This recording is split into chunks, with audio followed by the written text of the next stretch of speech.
जबरदस्ती सिर पकड़ कर हमारा तिलक मिटा देते थे।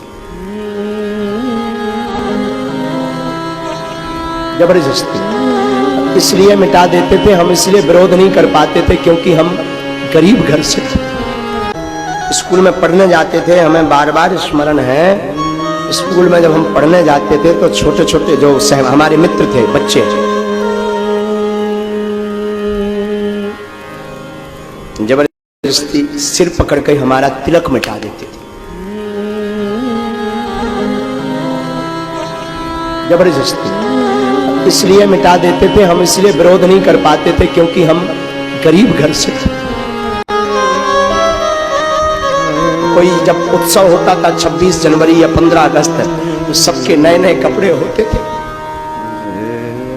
हमारा सिर्फ एक ही कपड़ा होता था, एक कुर्ता एक पजामा।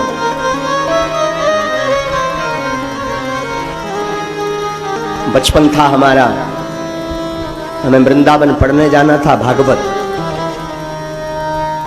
उस वक्त 2000 रुपए किराया नहीं था।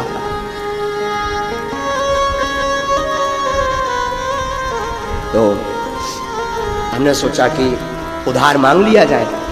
तो जो गांव के लोग थे हमने उन सबको उधार मांगा, हमें वृंदावन जाना है, 2000 रुपए उधार चाहिए। महाराज 15 दिन तक घूमे, किसी ने उधार नहीं दिया था, किसी ने उधार नहीं दिया था। क्यों? क्योंकि उन्हें पता था कि अगर हम इसे उधार दे देंगे तो ये चुकाएगा नहीं। कार्ड, शादियों के कार्ड जो होते ना, कार्ड में पूरे परिवार का नाम आता था, सिर्फ हमारे पिताजी का नाम नहीं आता। क्यों? क्योंकि ये गरीब है, ये आ नहीं पाएगा, और आएगा तो कोई व्यवहार नहीं चुका पाएगा, कुछ गिफ्ट नहीं दे पाएगा।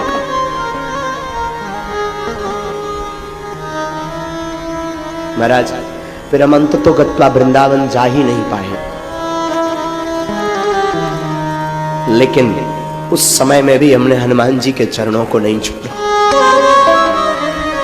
हमारी माँ हमेशा हमसे बोलती थी, बेटा तुम घर से बाहर जब भी निकलना मुस्कुराते हुए निकलना, कोई ये ना समझे कि हम गरीब हैं या भूखे हैं। मुस्कुराते हुए निकलना। साहब ये दास अगर बैठा है तो अपनी माँ के कारण बैठा है। मेरी माँ ने मुझे जीवन में बहुत कुछ सिखाया। मेरी माँ बोलती थी, बेटा जब भी घर से बाहर निकलना मुस्कुराते हुए निकलना, कोई ये ना समझ पाए गरीब है और भगवान तुम्हारा कोई नहीं, सिर्फ भगवान है। और साहब ये बात माँ ने बार बार हमारी बुद्धि में रखी। उसका परिणाम है कि एक दिन हनुमान जी ने भी हमारा हाथ पकड़ लिया। 2 दिन है कि आज का दिन है साहब, हमें अपनी आप बीती बताता हूं। 4-4, 5-5 दिन तक पार्ले जी, उस जमाने में 1 रुपए का आता था, छोटा पैकेट पार्ले जी, 1-1 रुपए का पार्ले जी खा खा करके पेट भरा हमने, 1-1 रुपए का। उस वक्त कोई उधार नहीं देता। भिक्षा में, ब्राह्मण का काम भिक्षा मांगना है साहब, बुराई नहीं थी, ब्राह्मण का तो काम है भिक्षा मांगना। हम अपना कर्तव्य करते थे, कर्म करते थे। लेकिन मैं लोगों की मानसिकता बता रहा हूं। उस जमाने में जब भिक्षा मांगने जाता था तब लोग ताने देते थे, फिर आ गए साहब। लेकिन मैं प्रार्थना करूं, जिसका कोई नहीं होता उसका परमात्मा होता है। 2 दिन है कि आज का दिन है। हमने हनुमान जी को कभी छोड़ा नहीं साहब। हम कहते रहे जैसी तुम्हारी इच्छा। मेरी माँ बोलती रही, बेटा तुझे चिंता नहीं करना, तू तो केवल भगवान का भजन कर। और हनुमान जी ने ऐसी पूंछ घुमाई कि आज बागेश्वर धाम पर हर महीने में 70,000 लोग निःशुल्क भंडारा पाते हैं। उसी वक्त हमारे दिल में बैठ गया था कि अगर हनुमान जी ने हम पर कृपा की और शायद 2 रुपए भी मेरी जेब में आए तो मैं गरीबों को भोजन करवाऊंगा। और साहब ये उसी का परिणाम है कि आज बागेश्वर धाम पर प्रति महीने 70-80 हजार लोग निःशुल्क भंडारा पाते थे। और देश का पहला ऐसा धाम बागेश्वर धाम है।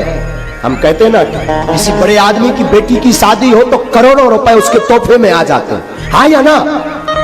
करोड़ों लाखों। और किसी गरीब के घर पर शादी हो तो हम आप ही मात्र 100 रुपए का लिफाफा लेके जाते हैं। हमने विचार किया क्या करना चाहिए, इसलिए बागेश्वर धाम पर हमने संकल्प लिया गुरु कृपा से धाम पर जो भी चढ़ोतरी आएगी उससे गरीब कन्याओं का विवाह करेंगे। मैं प्रार्थना करना चाहता हूं नागपुर महाराष्ट्र के आप सबसे, आप एक घड़ी बड़े आदमी का इनविटेशन छोड़ देना, बड़े आदमी के घर पर जाना छोड़ देना, पर एक बात गांठ बांध ले, गरीबी के कारण अगर आपको कार्ड भी ना दे पाए तो बिना बुलाए जाना और उसके घर पर कुछ देकर जरूर आना। इतना जरूर कर, तुम्हें सौगंध है अपने ईमान की, सौगंध है तुम्हें अपने ईमान की, क्योंकि साहब इनका तो सिर्फ परमात्मा होता है। और मैं व्यासपीठ से बोलूं तो बुरा नहीं होगा, जिसका कोई ना हो आ जाना हमारी गली में। बागेश्वर धाम खुला था, खुला है, खुला रहेगा।